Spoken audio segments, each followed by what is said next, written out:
এই তো আপনি হাসছেন যে? হাসুন হাসুন, আপনিও হাসুন। আমি হাসবো? বিনা কারণে হাসার মানে প্রশ্নই ওঠে না। কারণ এখন যে আসছে তাকে দেখে শুধু আপনি না জুয়েল ভাই, সবাই হাসবে। বলেন কে কে আসে? এবার আসছে জি বাংলার মিরাক্কেল আক্কেল খ্যাত কৌতুক অভিনেতা, অত্যন্ত জনপ্রিয় কৌতুক অভিনেতা আবু হেনা রনি। ও আবু হেনা রনি। বলেছিলাম না? আবু হেনা রনি। কি হলো, আপনি হাসছেন কেন? আরে আপনি যার নাম বলেছেন তার নাম শুনলে আমি কেন এইভাবে সবাই হাসবে। হাসবেন না? একটু জোরে করে আগে হাসুন তো দেখি। দর্শক মণ্ডলী, হাসি নিয়ে আসছে, সবাই হাসুন। মেয়েরা ধরার থেকে কোথায়? বাংলাদেশ কমেডিয়ান ভিডিও আসেন কৌতুক অভিনেতা আবু হেনা রনি। রনির জন্য জোরে একটি করতালি হয়ে যাক।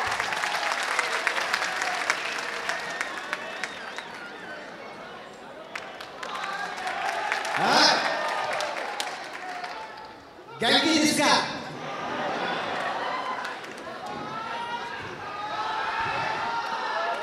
আপনারা কিছু বলেন না জানেন, আমি ওই শব্দটা শুনছি আজকে, দেখলাম কাজ করে কিনা। ভিতরে আগে দুই তিনজনে বলছি, ওরা অ্যান্সার দিচ্ছে, বুঝলাম কাজ করে। ওকে अगेन गैंगी जिसका থ্যাংক ইউ। আশেপাশে সানাউল ভাই নাই তো? সানাউল ভাই উনি আমাদের বলছেন, রনি আমি এক কথা দুই গান বলি না। আমি বললাম জি স্যার। বলে আমি এক কথা দুই গান বলি না। উনি যে খুব কম কথার মানুষ, কাল সকাল থেকে সন্ধ্যা পর্যন্ত ওই আমাকে বুঝিয়েছে। তো জাপানে এসে আমার খুব ভালো লাগছে। প্লেনে আসার সময় খুব দারুণ দারুণ অভিজ্ঞতা যারা বাইরে। তো আমরা এর আগে কলকাতায় গেছি, তো এখানে আসার সময় বিমান বাংলা দেখলাম। তো কলকাতায় যাওয়ার সময় দেখলাম বিমান খালা। তো ইয়াং যারা খুব ভালো লাগলো। আর আরেকটা জিনিস আগে প্রথমে শেয়ার করে নিই, যে জাপানের যারা এরা খুবই ভালো, মানে এরা সব কিছু সুন্দরভাবে হাসি মুখে বলতেছে, তাই তো? আমরা যদি আমার বাড়ির কাজে এসে একটা কাছের গাছ ভেঙে ফেলে, তো আমাদের মুখের এক্সপ্রেশন হবে এরকম। শব্দগুলো উচ্চারণ করার মতো না। এইখানে কাছের গাছ ভেঙেছে ভাঙছো এক্সপ্রেশন হবে ছেলেরা আমার এরকম মায়ের বাবা লাইক, তাই তো? তো এবার আমি শুরু করি, আমার দেশের প্লেবার শুরু করি। তো আমরা মানুষের ফুটবল খেলা অনেক দেখছি। তো ফুটবল যদি পশু এবং পাখি খেলে তাহলে কেমন হবে সেটা একটা ধারাভাষ্য। মাঠের মধ্যে যত দেখছেন সেটার জন্য আজকে খেলার বাড়ি খেলা শুরু হয়েছে, বল চলে গেছে, গরু পাই গরু বলছিল, গাদার জায়গা থেকে ছাগল ছাগল থেকে হাঁস হাঁস থেকে মুরগি মুরগি থেকে বল চলে চেয়ে পাই পাই থেকে আবার বল চলে মুরগি পাই মুরগি মুরগি পাই বলে গেছে, বিপক্ষ দলে ডিফেন্সে চলছে, গোল হওয়ার সারা পড়ে গেল না, মুরগি ডিম পাই ফলাইছে। তো একটা পাগল গেল, যে 50টা পাগল আছে। তো ডাক্তাররা সিদ্ধান্ত নিয়েছে যে এর মধ্যে যেটা ভালো এদেরকে ছেড়ে দেওয়া দরকার। তো কিভাবে ছেড়ে দেওয়া যায়? এক কাজ করা যায়, কাজ করে মাঠের মধ্যে সবাই ছেড়ে দিয়ে একটা লোহার বল দিচ্ছে, দিয়ে বলছে খেলো। তো কি করছে, সবাই বলটা লাঠি দিয়ে পা ফুলে ফেলছে। তো একটা লাঠি দেন বলছে কমপ্লেক্সে বাসো, তো তুমি সুস্থ হয়ে গেছো, তুমি বাসায় যেতে পারো। তো যাওয়ার আগে বলো তুমি বলটা লাঠি দিলে না কেন? বলে আরে আমি তো হেড দেওয়ার জন্য বসে আছি না। ওইখানে যাওয়ার অভিজ্ঞতা আমার হয়েছে। তো ওরা কেমন দেখি, সব পাগলরা নাচানাচি লাফালাফি করতেছে, একটা চুপচাপ বসে আছে। আমি বললাম আপনি মনে হয় ভালো বসে আছেন, হ্যাঁ আমারই তো বিয়ে, আমি নাচবো কে? এখানে অনেক মহিলা গেস্ট দেখতেছি, ওনাদের নিয়ে আমার একটু ছোটখাটো একটু অভিজ্ঞতা আছে, আমি সেটা একটু শেয়ার করি। যে অষ্টম আশ্চর্য, যে 5টা মেয়ে এক জায়গায় আসছিল তারা চুপচাপ, এটা অষ্টম আশ্চর্য। তো এরকম একটা শেয়ার করি। তো একটা নারী দিবসে নারী নেত্রী বক্তব্য রাখতেছে, পুরুষ আমাদের বিরুদ্ধে অনেক অভিযোগ করেছে, আমরা নাকি কিছু করতে পারি না, কিন্তু আমরা মেয়েরা দেখিয়ে দিচ্ছি আমরা সব করতে পারি। আমাদের বিরুদ্ধে সবচেয়ে বড় অভিযোগ আমরা নাকি 1 মিনিট চুপ করে থাকতে পারি না, কিন্তু আজ আমি সহ সব মেয়েরা 1 মিনিট চুপ করে থেকে দেখিয়ে দেবো এই কঠিন কাজটা আমরা সহজেই করতে পারি। সময় শুরু হচ্ছে এখন, সবাই আমার সাথে চলুন। আর মাত্র 10 সেকেন্ড।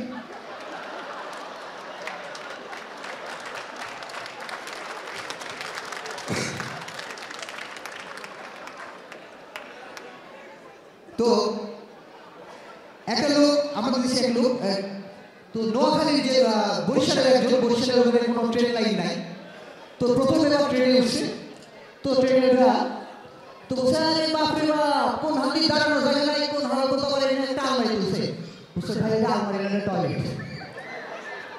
তো এক লোক ট্রেনে বারবার জানলা দিয়ে বাইরে দেখাচ্ছিল, তো ওই পাশ থেকে আরেকটা ট্রেন এসে লোকটার অ্যাক্সিডেন্টে কানটা ছিটকে পড়ছে। তো এবার লোকজন ট্রেনে থামাইছে, ট্রেন থামানোর পর বুঝে বুঝে কানটা পাওয়া গেছে, বুঝে যে ভাই ভাই আপনার কান পাওয়া গেছে, তো ওই লোকটা কান হাতে দিছে, এই কান আমার না, আমার কানে একটা বিড়ি গুজা ছিল।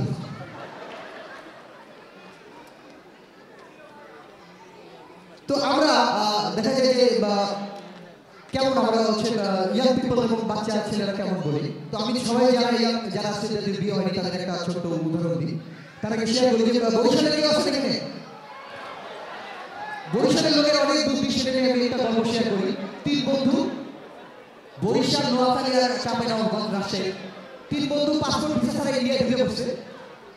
তো ঢুকে পড়ার পরে তো ওইখানে রাজা ধরে ফেলেছে, ধরে আবার শাস্তি নির্ধারণ করছে 50 ঘন্টা করে বেল মারা হবে। তো মায়ের শুরু হয়ে কার কি শেষ ইচ্ছাটা জানতে চাইছে। তো রাজশাহীর ভাই বলছে মারার আগে আমার শেষ ইচ্ছা হলো আমার পিঠে একটা বালি বেঁধে দিতেছে।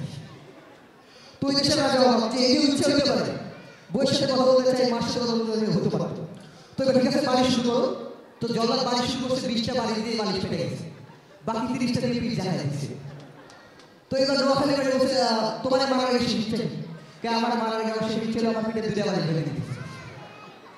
তো এ বালি দিচ্ছে, 40টা বালি দিয়ে বালিশ ফেটে গেছে, বাকি 10টা দিয়ে পিঠ জ্বালায় দিচ্ছে।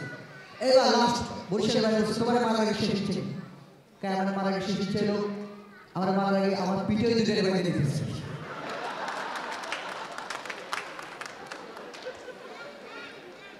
তো এক লোকের হাত এক হাত কাটা, তো ওরা কেউ বিয়ে করে না, ও ভাবছে যে আত্মহত্যা করতে জীবনটাকে খিলা, কোনো মেয়ে বিয়ে করে না। তো কি করছে, লাভ দেওয়ার জন্য একটা টাওয়ারের মাথায় বসে লাভ দেবে, এমন সময় দেখি নিচে আরেকজন এরকম নাচতেছে আর 2 হাত নাই। তো বলছে আমার এক হাত নাই, লাভ দিয়ে আত্মহত্যা করছে, ও 2 হাতে নাচতেছে, ওই আসছে বলছে আমার এক হাত নাই, লাভ দিয়ে আত্মহত্যা করছে, তো 2 হাতে নাচতেছিস, ওই কে করে নাচতেছি, আমার তো পিঠ চুলকাচ্ছে, চুলকাতে পারতেছি না। তো যারা ইয়াং পিপল অনেকের বিয়ে হয় কাদের ছেলে, তাদের একটা বুদ্ধি দিই, যাদের বিয়ে করতে চান বা প্রেম করতে চান। তো একটা মেয়ে রাস্তা দিয়ে যাচ্ছে, আপনার পছন্দ হয়ে আপনি মেয়ের পিছন থেকে জড়াই ধরেন, যদি রাজি হয় তো হইলো, মেয়ে যদি রাজি না হয় সাইকেল হাতে নেয়, রাগারাগি করে, তাহলে বলবেন আপা ভয় পাইছি। তো আমার ক্ষেত্রে বলি, তো প্রেম হয়ে গেছে, মেয়ের সাথে মেয়ের বাবা বলতেছে আচ্ছা তুমি যে আমার মেয়ের ভালোবাসার কোনো প্রমাণ আছে, আমি বলি একটু অপেক্ষা করার প্রমাণ আসতেছে। প্রেমের পর বিয়ের স্লিপে বলি, একটু অভিজ্ঞতা শেয়ার করি। আমার এক ভাই বিয়ে করছে, তো বাসরাতে বইয়ের হাতে বইয়ের মধ্যে 500 টাকা দিচ্ছে। আপনাকে তো আরো বারবার আসতে হবে, একবারে সব বলে চলবে না, 10-15 মিনিট বারবার আসতে হবে। আচ্ছা আমি একটা ঠিক আছে, আরেকটা বলুন। টাইম কেমন গেছে বুঝতেই পারেন, যদি শুরুও করি না আর। তো বইয়ের মুখ দেখে 500 টাকা দিছে, এবার বউ বলছে হ্যাঁ মুখ দেখেই 500 টাকা, আজকে তো অনেক ইনকাম হবে। তো এইটা দেখার পর আমার আঙ্কেল তো ভাবছে না এরকম কম টাকা দিলে এরকম ঝামেলা করতে পারে। তো এইবার বইয়ে আঙ্কেল বিয়ের পর বইয়ে 50,000 টাকা দিচ্ছে, এত টাকা এরা কি গুচ্ছি শুনতে আদর করবে নাকি। তো যাদের বাচ্চা কাচ্চা আছে তাদের বলি যে বিয়ের পর হচ্ছে বাচ্চা কাচ্চা হইলে কোনো প্রবলেম নাই। তো বাচ্চারা কেমন হয় একটু শেয়ার করি। তো ছোট বাচ্চা ঘুম থেকে ওঠার প্রথম বাক্য, আর আমি ড্রেস না পরলেই দোষ।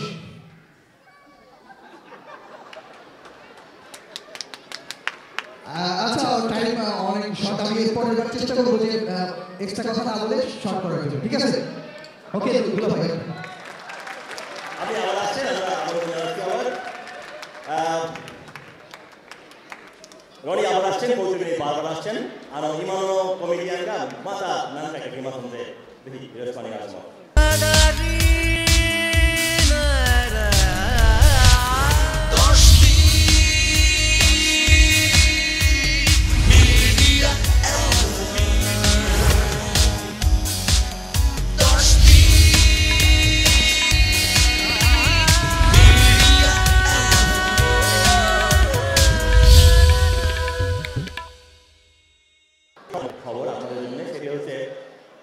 আগে যে কৌতুক করে গেছেন যে মিরাক্কেল বিজয়ে কলকাতার সেই আবু হেনা রনি, এই আবু হেনা রনি নাকি জাপানে আসার আগে বিয়ে করে এসেছেন। ঠিক আছে, জাপানে আসার আগে আবু হেনা রনি বিয়ে করে এসেছেন। সেই বিয়ে গল্প নিয়ে উনি কৌতুক করতে চাচ্ছেন। ঠিক আছে, আসছে আবু হেনা রনি। 皆さんここまでずっと音楽を聴いてきましたね。でリナさんのキュートな、歌もパフォーマンスもとても素晴らしかったです。次にお招きするのは最初の方でユニークな話で会場を盛り上げてくださったアグヘナロニさんが再び登場します。日本に来る前に結婚しました。結婚したんですよね、はい、そのお話を面白おかしく皆さんの前で披露してくださるそうなのでどうぞお楽しみください。電話で申し訳ないですよ。どうぞ。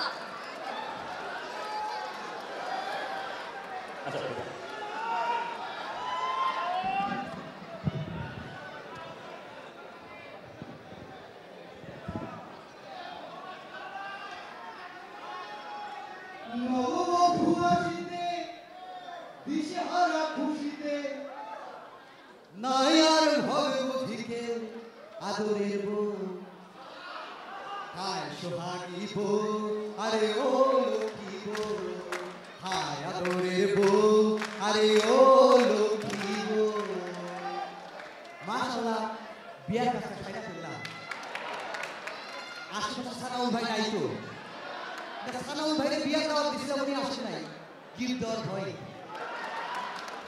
এই পুরাতন পাগল করে বিয়ে করতে গেছিলাম নতুন একটা কিনতে চাইলাম আমার বড় ভাই বলে নতুন কেনার কি দরকার আছে তো নতুন একটা মুকুট কিনতে চাইলাম আমার বাপে কইলো নতুন কেনার কি দরকার আছে তো একবার দাদার কাছ থেকে আশীর্বাদ নিতে গেলাম আগে যেমন গোয়াল ভরা গরু আসছিল গোলা ভরা ধান আসছিল পুকুর ভরা মাছ আসছিল আমার দাদার তেমনি 20টা ভরা বউ আসছিল আমার দাদা আমার এখানে নতুন বইয়ের কি দরকার আছে তো দাদার কাছ থেকে আশীর্বাদ দিয়ে বিয়ে করতে গেছি তো শালিকারা দৌড়াইতে আসছে আমার হাতে একটা কাজ দিয়ে বলে দিল ভাই ফিতা কাটে আমি বললাম কাটটা কাটুন বলে রাজুলা ভাই সামনে যে ফিতাটা দেওয়া আছে এটা কাটে আমি তো নিজে ভিতরে ঢুকে পড়ছি নতুন ফিতা কাটে নষ্ট করবো কেন তো এরা গেলাসে শরবত নিয়ে আসছে প্রথম গ্লাস চুমুক দিয়ে দেখি আমার ঝালের ভাত না খেলে লোকজন কি মনে করবো পুরো গ্লাস মাইনে দিচ্ছে এরপরে গ্লাস চুমুক দিয়ে দেখি আমার পিঠা না খেলে লোকজন কি মনে করবো পুরো গ্লাস মাইনে দিচ্ছে কিন্তু এরপরে গ্লাস চুমুক দিয়ে দেখি আমার মিষ্টি কিন্তু এত খেলে লোকজন কি মনে করবো পুরো গ্লাস রেখে দিচ্ছে তো এরপর কাজী সাহেব আমার ভিতরে নিয়ে গেল দেখ কইলো কবো বা কবুল আমি ভুলে পেয়ে ফেলেছি আবু তো বাড়ির লোকজন খুব খেপা আমি বললাম প্রথম বিয়ে তো পরের বার ঠিক ফেলে তো এই শুনে তো আরো খেপা শ্বশুরা বলে আমার একটা লুঙ্গি দিছিল জিন্সের লুঙ্গি সেটা আমার সাইডে পাবো না সেটা আমার বেল সিস্টেম চেনও লাগে তো শাশুড়ি আম্মা বউরে আমার হাতে তুলে নিয়ে কইলো বাবা আমার খুব আদরের মাইয়া আরে কষ্ট দিও না আমি বললাম চিন্তা করেন না আপনার মাইয়া মানে তো আমারও মাইয়া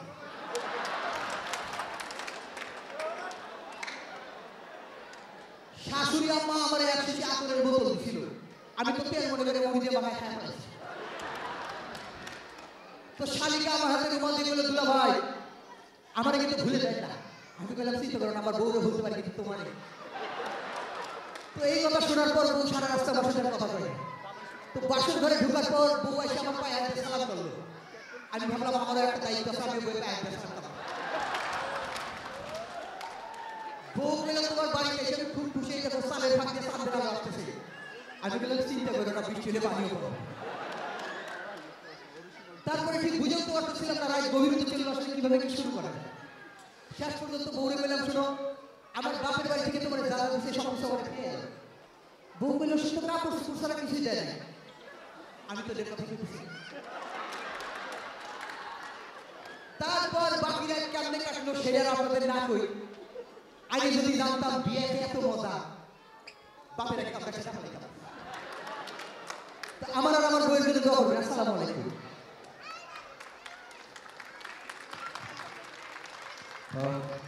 তো ভাবছি আর শ্বশুর বাড়ি যাবো না কারণ শ্বশুর বাড়ি থেকে আসার সময় শাশুড়ি বগল চুলকাতে বললো বাবা পাইলে এর মধ্যে একবার আসে তো আপনাদের মধ্যে হাজবেন্ড ওয়াইফ পাশাপাশি আছেন এরকম কেউ আছেন কেউ পিছনে একটু কাইন্ডলি আব্দুল ভাই একটু আসবেন একটু প্লিজ একজন ওকে প্লিজ প্লিজ কাম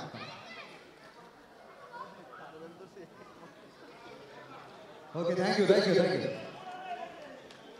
ও আগে জিজ্ঞেস করে না বাংলাদেশি তো ওকে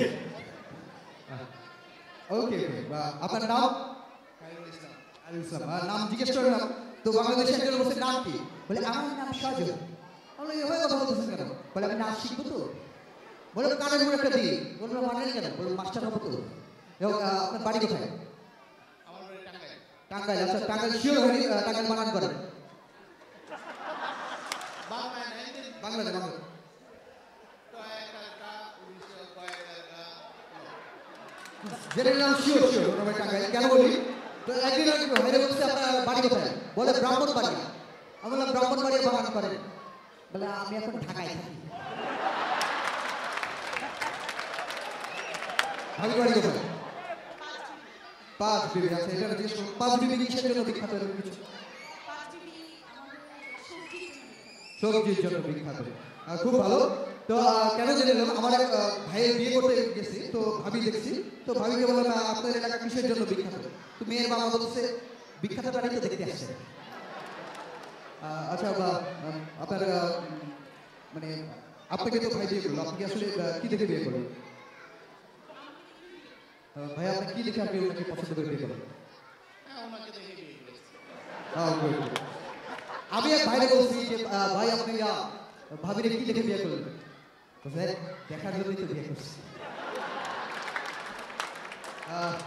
আমি বাচ্চা কাচ্চা কয়টা একটা কয় বছর হলো বিয়ে হয়েছে 5 বছর একটা অলস ভাইয়া বাচ্চার নাম কি নীলেমা সাজিনী। ভালো গুড নাম আমি একজনের বলছি যে ভাই আপনার বাচ্চার নাম কি বলে আনন্দ বলে এই নাম কেন বলছে আনন্দ করতে করতে গেছে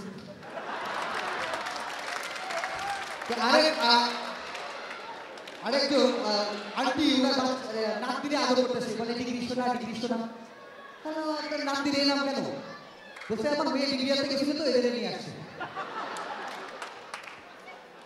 ভালো লাগলো আচ্ছা তো এই অবস্থা তো আপনি আসলে কি করেন আমি চাকরি করি ভালো অ্যান্সার কারণ আমাকে সামনে বলছে যে খারাপ কিছু না বলতে ভালো অ্যান্সার আমি একটা অভিজ্ঞতা শেয়ার করি ভাবিরে বলছি ভাবি আপনি কি করেন স্যার আমি কিছু করি না তার কারণে আমার ভাই করে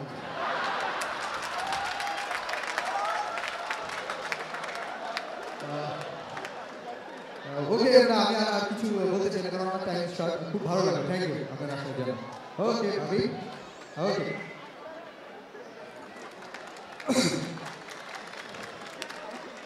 এবারে একটু আরেকটা শেয়ার করি সেটা হচ্ছে ক্রিকেট খেলা আমাদের দেশ বিখ্যাত মানে আমাদের দেশ ভালো খেলে তাই তো ক্রিকেট খেলা তো এক সময় 71 রান 58 রান এরকম রানে আমাদের দেশ আউট হয়ে গেছে এরকম দেখছি তো সেই সময় আর একটা অভিজ্ঞতা শেয়ার করি তো আমাদের শেষে বোলিং লাইনটা কেমন তো বোলিং লাইনটা কেমন সেটা একটু শেয়ার করি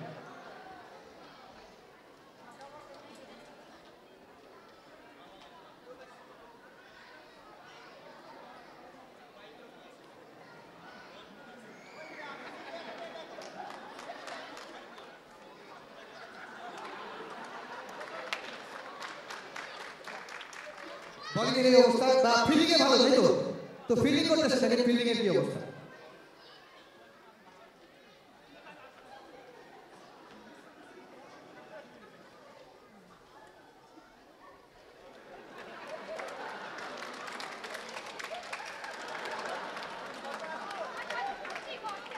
না ব্যাটিং খুব ভালো ব্যাটিং লাইন ইনশাআল্লাহ তো ব্যাট করতেছে আমাদের আশরাফুল তো অপরপক্ষে বল করতেছে শোয়েব আক্তারের মতো একটা স্পিড বলার সেই ফাস্ট বলার তো আশরাফুল ব্যাট করতেছে সেটা কি অবস্থা